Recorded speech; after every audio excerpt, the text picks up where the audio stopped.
Hi, my name is Marie Gallanar, and I'm the Manufacturing Practice Group Leader at Parker Smith & Feek.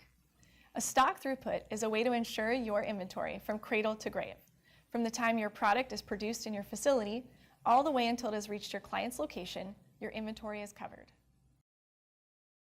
If you are a distributor, you can look at covering your inventory from the time you take possession of your product from your vendor until the time it reaches your client's destination.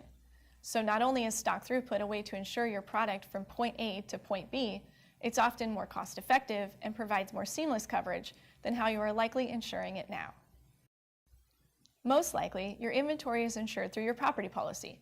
Those rates are typically higher and don't provide as much coverage as a stock throughput can. Plus, the property policy will typically only provide coverage while your stock is in your warehouse. But what about when it's not? We often hear stories of how a business owner thought that their client or their vendor was insuring the stock while it was in transit. Well, even if that's what the contract says, depending on your relationship with that client or vendor, you may still end up paying for at least part of that shipment if it's lost or damaged.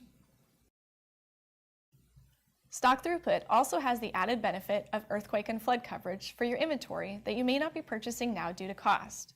So, to recap, a stock throughput is more cost-effective, covers your stock wherever it is, and can provide coverage for additional causes of loss like earthquake and flood. Thanks for watching. Cheers.